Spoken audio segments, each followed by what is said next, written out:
Hi, I'm Chris Maragkakis of Simply Be Retreats and Therapies. I'm a life coach, therapist and podcaster. Welcome to Mindful Mutterings. Please like, share and subscribe. And as always, thanks for listening. Hi, thanks for joining me. This week I wanted to talk about limiting beliefs and where to start with this one. Okay, so this will pretty much affect everyone at some point in their lives, and a limiting belief can stop potential dead. So let's not get ahead of ourselves. Let's work out what a limiting belief is first. Excuse me. So a limiting belief is an idea or a mindset that restricts or stops us in some way. They're often false or based on a half-truth and can apply to yourself or other people, the way that you view the world, or how you interpret ideas.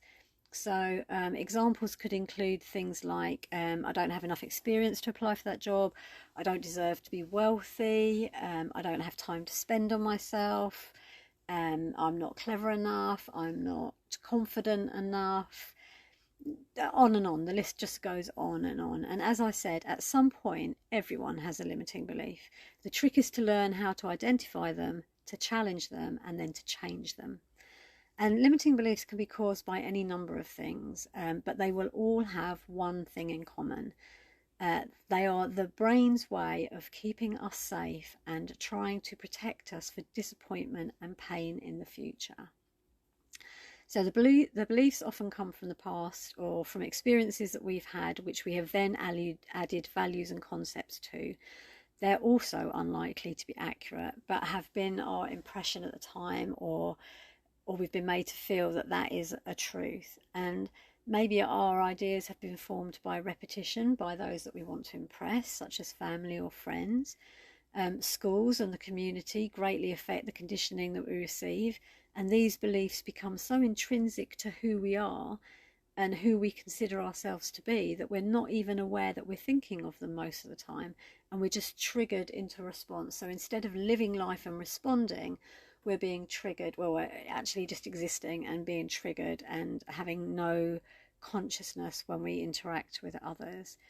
And it's these triggers that contribute to fear and to a need for approval, and ultimately imposter syndrome. And for those of you that want to know more about imposter syndrome, please listen to episode 34 of this podcast.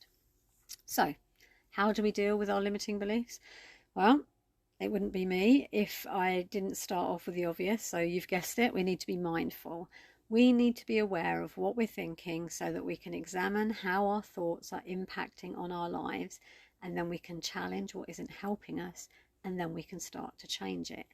So writing down how we're feeling can help us to look for routines or ideas and beliefs and underlying themes.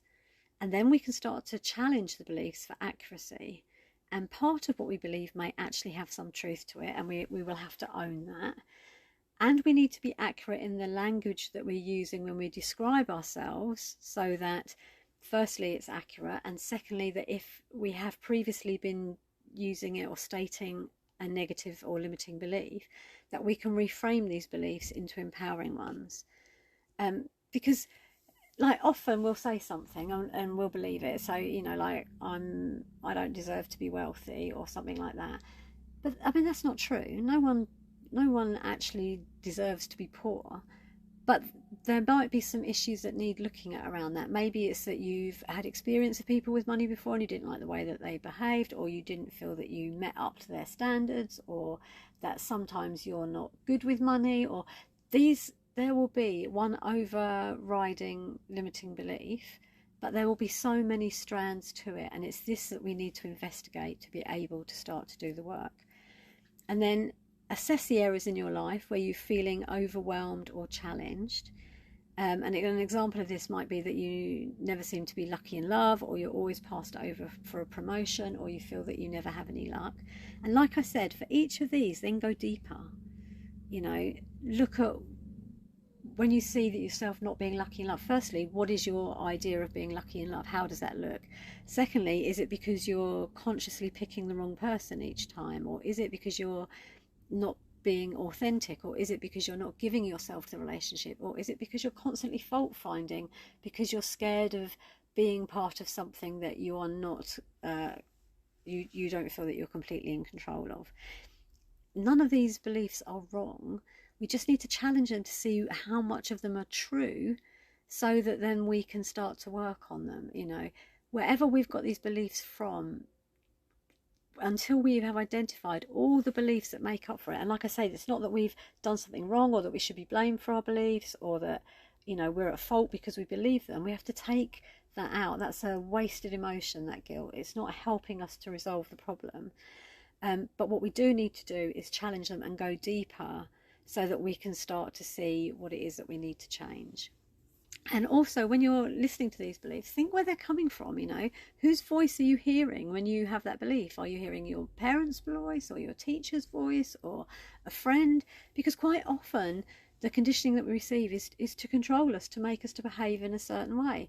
And maybe that control was to serve someone else rather than serve us. And this is what we need to know.